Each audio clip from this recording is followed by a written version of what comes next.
We have a guest joining us for chapters 3 and 4. This is Collins, and she's going to be a good listener. Okay, and she has her bunny with her who's going to listen too. All right, chapter 3 is called Black Hawk. Jack stared at a circle of teepees ahead. Busy people in buckskins moved about the circle. Horses and ponies grazed nearby. Jack took out their research book and found a picture of the teepees. He read, in the early 1800s, many different Native American tribes lived on the Great Plains. The Lakota were the largest tribe. They lived mostly in the areas we now call North Dakota, South Dakota, and Minnesota. Jack pulled out his notebook and wrote, early 1800s, Lakota were largest tribe of Great Plains. Behind Jack and Annie, a horse neighed. They turned. A horse and rider were heading toward the teepee camp. The sun was very bright. Behind the rider, Jack could only see the outline of a body with a bow and a quiver of arrows on his back.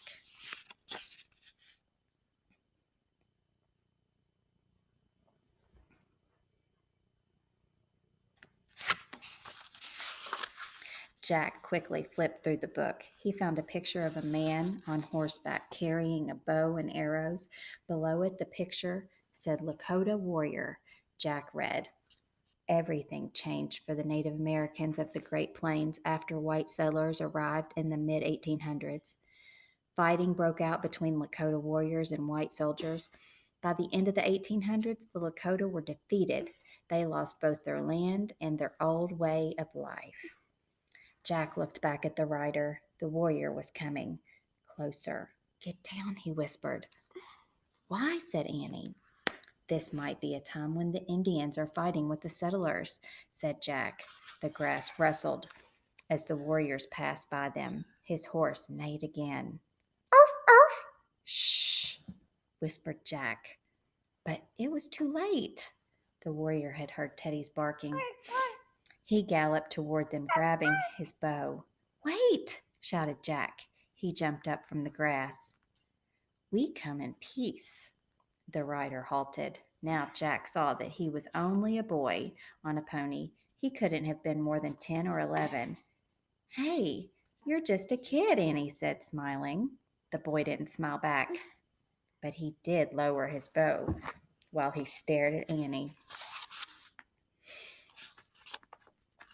What's your name? She asked. Black Hawk, he said. A cool name, said Annie.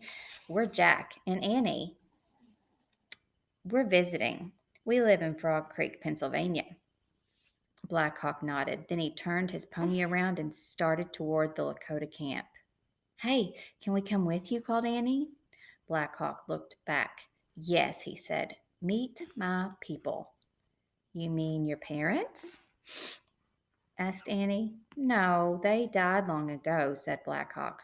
I live with my grandmother. Oh, I'd like to meet your grandmother, said Annie. I'm going to see my grandmother today, too. Black Hawk nudged his pony forward again. Annie followed with Teddy. Jack didn't move. What if the Lakota are at war with the white settlers? He worried. What if there were enemies? Annie, Jack called. We don't know if it's safe or not. But Annie just waved for him to come on. Jack sighed. He opened the research book and quickly flipped through the pages. He wanted information about how to act with the Lakota. On one page he read, good manners to the Lakota means speaking as few words as possible and sharing gifts when visiting. I am the yellow one. On another page he read, the Lakota admire those who do not show fear. Jack's favorite piece of information was, holding up 2 fingers means friend. Jack put the book away. He ran to catch up with Annie. Annie was telling Black Hawk all about their grandmother. The boy listened silently. Annie, Jack whispered, I just read that it's good manners to be quiet. Sorry. And we should give gifts and not show fear. Also, holding up 2 fingers means friend. Annie nodded. Got that? Said Jack. Sure, she said. No talking, no fear, no problem. Jack looked up. He caught his breath. Ahead of them, the people were the people at the campsite had stopped what they were doing. All eyes were turned to Jack and Annie. Jack quickly held up 2 fingers. Annie did the same. And I'm going to try to read chapter 4 called Good Manners. We'll see if I can get through it. We'll see if you have good manners while I read. Okay? Because this one's called Good Manners. Okay. Black Hawk led Jack and Annie toward the teepees. Everyone kept watching them. Jack couldn't tell what anyone was thinking. No one looked angry, but no one looked happy either. Jack wondered how to appear brave. He glanced at Annie. She walked tall and straight, her chin up. Her face was calm. Jack straightened his shoulders. He lifted his chin, and he felt braver. Black Hawk stopped and slid off his pony. The pony headed for the grazing pasture. Then Black Hawk led them to a teepee. It was covered with buffalo designs. Grandmother is inside, Black Hawk said to Jack and Annie. Inside the teepee looked like a small, round room. A fire burned in the center. Smoke rose through a hole at the top. An old woman sat on animal skins. She was sewing beads on the moccasin, and she looked up at Jack and Annie. Grandmother, said Black Hawk, this is Jack and Annie from Fog Creek, Pennsylvania. Jack and Annie both held up 2 fingers for friend. Grandmother raised 2 fingers also. Then Jack took off his coonskin cap. He gave it to Grandmother. She put the cap on her head and then laughed. Jack and Annie laughed too. Grandmother's laughter and kind face reminded Jack of his own grandmother. You wish to learn our ways, she said. Jack and Annie nodded. Jack could tell she was wise. Grandmother stood and left the teepee. They followed her. Outside, everyone was busy again. They all seemed to know that Jack and Annie weren't enemies. Jack looked around the camp. Men and boys carved bows. Women and girls pounded meat and sewed clothes. One girl was adding claws to a buckskin shirt. The bear claws will give her the strength of the bear, said Grandmother. She will sew on hawk feathers, elk teeth, and porcupine quills too. All will give her the power of animals.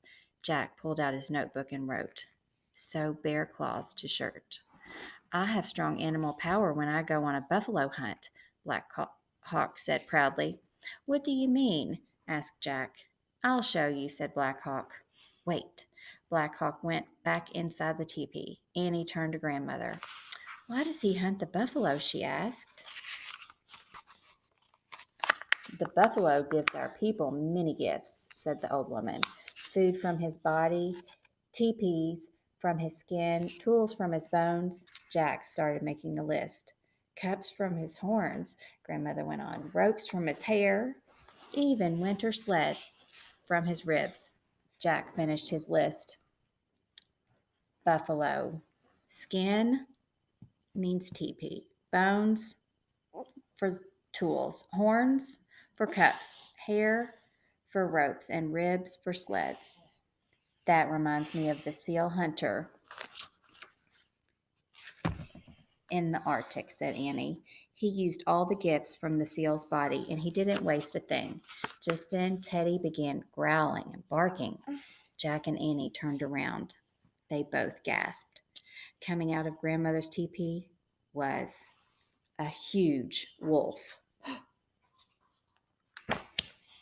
And that was the end of chapter 4, Good Manners. And I think Collins had pretty good manners during that chapter. Thanks, Collins.